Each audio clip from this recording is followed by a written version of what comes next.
अस्सलाम वालेकुम गाइस, क्या हाल है। उम्मीद है भाई सब लोग खैर वाफियत से होंगे और अपनी तैयारियां कर रहे होंगे। जी, इंस्पेक्टर इनलैंड रेवेन्यू के कैंडिडेट जो हैं अब्दुर्रहमान राव साहब, इन्होंने एक क्वेश्चन किया है कि सर जो विद होल्डिंग एजेंट होते हैं, विद होल्डिंग एजेंट पर मैंने जो वीडियो बनाई कि कौन होते हैं विद होल्डिंग एजेंट और उनका मकसद क्या होता है, उनका काम क्या होता है। ठीक है, अब विद होल्डिंग एजेंट उन्होंने क्वेश्चन ये किया है, ज़रा क्वेश्चन आप भी सुन लें, आपकी भी इंफॉर्मेशन में इजाफा हो जाएगा। कहते हैं जी, sir if withholding agents number 1 fail to collect and deduct tax, अगर कोई ऐसी ट्रांजैक्शन जिस पर विद होल्डिंग एजेंट ने टैक्स को डिडक्ट या कलेक्ट करना था वो फेल हो जाए, ये काम ना करे, या दूसरा काम they collected and deducted tax but fail to deposit the same in the government treasury.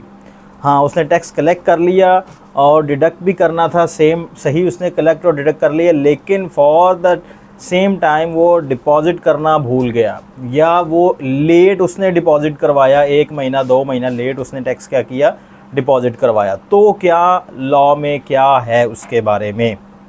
अच्छा, सबसे पहले तो आपको विद होल्डिंग एजेंट के बारे में पता है। विद होल्डिंग एजेंट की वीडियो हमने ऑलरेडी बना चुके हैं, मैंने डिटेल में डिस्कस किया कि विद होल्डिंग टैक्स क्या होता है, विद होल्डिंग एजेंट क्या होता है, कब विद होल्डिंग टैक्स डिडक्ट करना होता है, कब विद होल्डिंग टैक्स कलेक्ट करना होता है। अगर आपने वो वीडियो नहीं देखी तो आप पहले जाकर वो वीडियो देखें, फिर आपको ये क्वेश्चन मज़ीद क्लियर हो जाएगा। उसका लिंक मैं डिस्क्रिप्शन में दे दूँगा, आई बटन में भी आपको उसका लिंक मिल जाएगा और यहाँ पे आपको उसका थंबनेल भी नज़र आ रहा होगा। तो क्वेश्चन के बारे में सुने। अब क्वेश्चन ये है कि एक बंदा जिसने टैक्स काटना था उसने नहीं काटा, भूल गया, तो उसके लिए क्या लॉ है, और अगर उसने काटा और जमा नहीं करवाया तो उसके लॉ में क्या है। तो सबसे पहले देखें, फॉर एग्ज़ाम्पल आपने चीज़ें इंपोर्ट की हैं, इंपोर्ट करने पर जो विद होल्डिंग एजेंट होगा आपका वो कौन होगा, कस्टम कलेक्टर होगा। अब कस्टम कलेक्टर ये तो डिपार्टमेंट गवर्नमेंट का है, इसने तो टैक्स काटना ही काटना है। आप कहेंगे सर ये कैसे भूल सकते हैं, तो ये नहीं भूल सकते, ये टैक्स काटेंगे और टैक्स काट के जमा करवा देंगे। आप किसी नीचे कंपनी पे आ जाएं, चलें आप एक सैलरी पे आ जाएं, एक बंदा सैलरी पे काम कर रहा है किसी कंपनी में और उसकी सैलरी जो है फॉर एग्जांपल 6 लाख से ज़्यादा, अभी के लिए जो स्लैब रेट चल रहा है वो 6 लाख तक है, उसकी सैलरी 6 लाख से ज़्यादा है, सालाना जो बनती है 8 लाख बनती है, 10 लाख बनती है। अब उस कंपनी ने उसके ऊपर टैक्स नहीं काटा। पहली सिचुएशन क्या है, उसका टैक्स उसने काटा ही नहीं, उसको पूरी की पूरी सैलरी उसने पे कर दी।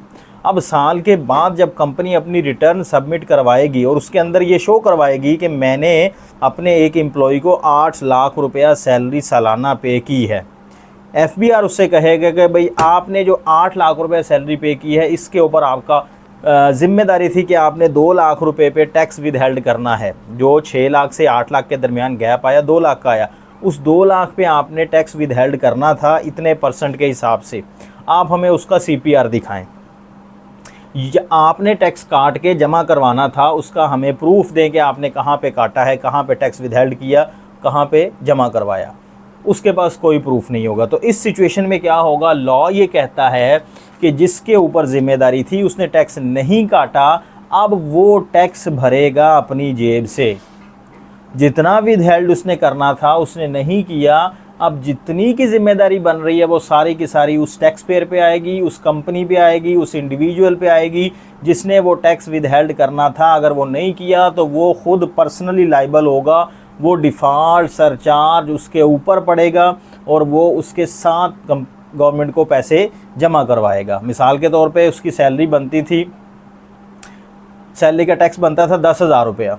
अब 10,000 रुपया जब उसके ऊपर गवर्नमेंट उसे पूछेगी, जब तक नहीं पूछेगी तब तक उसकी जान बची रहेगी, लेकिन जिस वक्त गवर्नमेंट ने उससे पूछा, अब गवर्नमेंट कैसे पूछेगी उसके लिए भी मैंने एक कंप्लीट वीडियो बनाई है जिसमें आता है सेक्शन 161 विद होल्डिंग का सेक्शन, उसका नोटिस उसको इशू किया जाएगा। सेक्शन सबसे पहले 44 रूल के तहत उसको 161 का जो नोटिस इशू किया जाएगा कि भाई आप हमें बताएं कि आपने कितनी कितनी पेमेंट्स की हैं और उस पेमेंट्स पे आपका जो टैक्स बनता था कि आया आपने वो टैक्स जमा करवा दिया कि नहीं करवा दिया।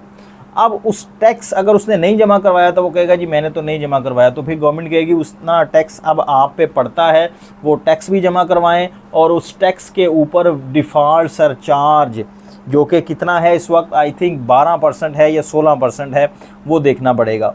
उसका उतने % डिफ़ॉल्ट सरचार्ज भी ऊपर पड़ेगा उसके ऊपर, ना कि खाली टैक्स जमा करवाना है बल्कि उसने डिफ़ॉल्ट सरचार्ज भी उसके ऊपर जमा करवाना है। ये तो पहली सिचुएशन होगी कि उसने काटा ही नहीं, वो भूल गया या उसको पता ही नहीं था, कोई भी रीज़न आ गई, रीज़न काबिल कबूल नहीं होगी, ठीक है।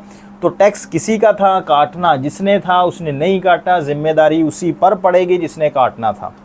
दूसरी सिचुएशन में आ जाए, दूसरी सिचुएशन में ये था उसने काट तो लिया, ठीक है, सर्टिफिकेट उसने इशू तो कर दिया, विद होल्डिंग सर्टिफिकेट उसने एक अपने एम्प्लॉय की सैलरी के ऊपर टैक्स काटा और एम्प्लॉय ने कहा भाई मुझे सर्टिफिकेट दो, कहाँ पे आपने मेरा टैक्स काटा है, मेरी जो सैलरी के ऊपर टैक्स बन रहा है वो आपने टैक्स मेरा काट तो लिया, मुझे इसका सर्टिफिकेट चाहिए। वो विद होल्डिंग सर्टिफिकेट भी कंपनी ने इशू कर दिया, विद होल्डिंग सर्टिफिकेट लेके एम्प्लॉय साइड पे हो गया। अब कंपनी को नोटिस आ गया भाई लाओ आप अपनी विद होल्डिंग टैक्स बताओ, कितना टैक्स विद हेल्ड किया है आपने, उसका हमें CPR दिखाओ, उसका हमें प्रूफ दो कि कब आपने जमा करवाया। वो कहता है जी मैंने टैक्स तो काटा लेकिन मैं जमा ना करवा सका, मैं भूल गया। अब इसमें सिचुएशन थोड़ी रिलैक्स हो सकती है, या तो गवर्नमेंट के साथ वो FBR के साथ डिसाइड कर ले कि मैं अभी ऑन द स्पॉट ये टैक्स जमा करवा देता हूँ, आप मुझे डिफ़ॉल्ट सरचार्ज ना डालें, ठीक है, मैं आपको टैक्स अभी जमा करवा देता हूँ, जितना टैक्स मैंने काटा मैं सब जमा करवा देता हूँ, डिफ़ॉल्ट सरचार्ज ना डालें। अब ये ऑफिसर की सवाबदीद पे है। ऑफिसर अगर देखेगा कि टैक्स पेयर का व्यवहार पहले से अच्छा है, उसकी रेपुटेशन अच्छी है, वो टाइमली कंप्लाइंस करता है, हर नोटिस की हर चीज़ की कंप्लाइंस कर रहा, तो फिर उस पर डिपेंड करता है कि वो उसको डिफ़ॉल्ट सरचार्ज रिलैक्स कर दे, कोई पेनल्टी ना लगाए, जस्ट उसका टैक्स जमा करवा के उसको ऑर्डर पास कर दे और उसको बरी ज़िम्मा कर दे, ठीक हो गया। तो ये दो सिचुएशन हो सकती हैं। अब इसके ऊपर जो विदहोल्डिंग ऑलरेडी मैंने बनाई है, उसमें अब से नया जो सिस्टम आ चुका है वो मैंने बनाई है वीडियो, जिसमें स्वैप के बारे में मैंने आपको बताया कि स्वैप इंट्रोड्यूस करवाया जा चुका है, इंटीग्रेटेड सिस्टम है, जिसके अंदर जब आपने टैक्स विदहेल्ड करना है उसी वक्त आपने उसको विद इन 7 डेज़ आपने उसको जमा करवाना है, जो लॉ के अंदर लिखा हुआ है। हर ट्रांजैक्शन आपने उस स्वैप के थ्रू गुजारनी है, वो ऑटोमेटिक ही आपके FBR के सिस्टम में आ जाएगा कि भाई आपने एक सैलरी का टैक्स काटा, 100 रुपया 200 रुपया जितना भी काटा, वो टैक्स आपने काट के इस डेट पे काटा, अब उस डेट के 7 डेज़ के अंदर अंदर आपने वो टैक्स जमा करवाना है FBR को।